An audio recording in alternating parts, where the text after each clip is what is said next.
So this video is something else. Never did I think I would see this day.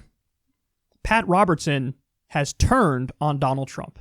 I think it's all over. I think the Electoral College has spoken. I think the Biden corruption has not totally been brought to fruition, but it doesn't seem to be affecting the Electoral College. And I don't think the Supreme Court is going to move in to do anything. And I think we're going to see a President Biden, and I also think we'll be seeing a President Kamala Harris not too long after the inauguration of President Biden. With all his talent and the ability to raise money and draw large crowds, the president still lives in an alternate reality. He really does. People say, well, he lies about this, that, and the other, but no, he isn't lying. To him, that's the truth. He had the biggest crowd on Inauguration Day. He had more people than ever. He was the most popular people. He saved NBC, but with The Apprentice, you go down the line of things that really aren't true, and people kept pointing to them. But because they loved him so much and he was so strong for the evangelicals were with him all the way. But there was something about him that was good, that God placed him in that office for the time. He's done a marvelous job for the economy. But at the same time, he is very erratic, and he's fired people, and he's fought people, and he's insulted people, and it keeps going down the line. So it's a mixed bag. And I think it would be well to say, you've had your day, and it's time to move on. Damn, son. Damn, son. Wow. That was interesting, wasn't it? And I'm trying to put my finger on exactly what it is, because there's more than just what meets the eye here. I think there's stuff going on behind the scenes. There's stuff beneath the surface. I think Pat Robertson Trump did a bunch of interviews with Pat Robertson early on. I don't think he's done one with him in a while. Maybe there was something behind the scenes that happened that Robertson kind of soured on him a little bit. But that really is just speculation. But, I also can't help but get the sense that there's almost like a class thing here, too. Now, I know Trump's rich and he's either a billionaire or a fake billionaire, but he's still wealthy. But there does seem to be this divide in Republican circles where more middle-class and lower-income Republicans are the real hardcore Trump people, the diehards. And then you have the Mitt Romney types who are sort of elitist Republicans who are kind of embarrassed by his lack of a filter and his, tripping over his own dick 4 times before noon. And I think Pat Robertson might have more of an affinity with the Mitt Romney types, because he also is a wealthy elitist Republican. And all this stuff now that Trump is doing with the pretending there's still a chance for him to win or whatever, that really is embarrassing to anybody who's not super sycophantic already to Trump. And on the sycophantic meter on a scale of 1 to 10, maybe Pat Robertson was a 5 or a 6. But a 5 or a 6 is going to look at the, Giuliani with hair dye dripping down his face, Sidney Powell saying Venezuela controls our elections, and he's going to be like, really? Really? So I do think there's a little bit of a class thing going on here, where the Mitt Romney wing, the elitist Republican wing, it's they can only defend Trump to a point. But then when Trump does his most egregious, brazen, over-the-top lies, they're like, I can't even follow you there, dog. I can't do it. So let's go through some of what he says here. He says at the beginning, listen, it's over. The Electoral College did their thing. It's over. He says, I think we're going to get President Biden, and then we'll probably see President Kamala Harris. Interesting for Pat to say that. I don't know if you'll see either of them, because you're also about 1,076 years old. But yeah, if I was a betting man, I don't know. I'll ask you guys, what do you think? Does Biden make it 4 years? Does Biden make it 4 years? He's already 78, and he don't look good. Yeah, he's at the point where he has good days and bad days. I don't know if you've ever been through that. I don't know if you guys have ever had a grandparent who's passed away or a parent who's passed away, but yeah, when it's a grandparent, it's every now and then they'll have good days and they'll have bad days, and on the bad days, they really got no idea what's going on.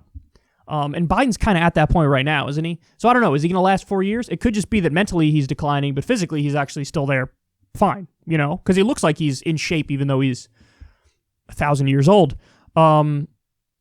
It's like Bernie's totally there mentally. He's whip smart mentally, even though I disagree with him on a lot of strategy stuff, but he's there mentally. That's obvious. With Biden, it's like some days he is, some days he isn't. So who knows? But we might see President Kamala Harris. I don't know if Biden's going to last 4 years. Then he goes on to say, and this was when he really dropped the bomb on Trump, he says Trump lives in an alternate reality. And he makes the argument that he's a pathological liar, but to him, everything he's saying is true. And I've made this point before as well. When you're pathological, you don't even categorize things as true or false. You just say stuff. And whatever you say is, you just speak it into existence, regardless of the truth value of it. You don't think about things in the true or false sense. You just sort of create your own world. And that's what Pat's saying here, he lives in an alternate reality. He said God placed him in office. That's the one part that's classic, old school Pat Robertson. Yeah, God placed him there. Really, of all the people, God looked around. Also, I'd like to ask God, is it just the U.S. that counts enough for you to put somebody in there? Or, do you also care about who the president of Cameroon is? You know what I'm saying? So who'd you put in for Madagascar or Malaysia? Or does God only care about the United States of America because we're the world's sole superpower? So he's like, I don't have time for New Zealand. Fuck New Zealand. Is that what God does? I don't know. I'm asking.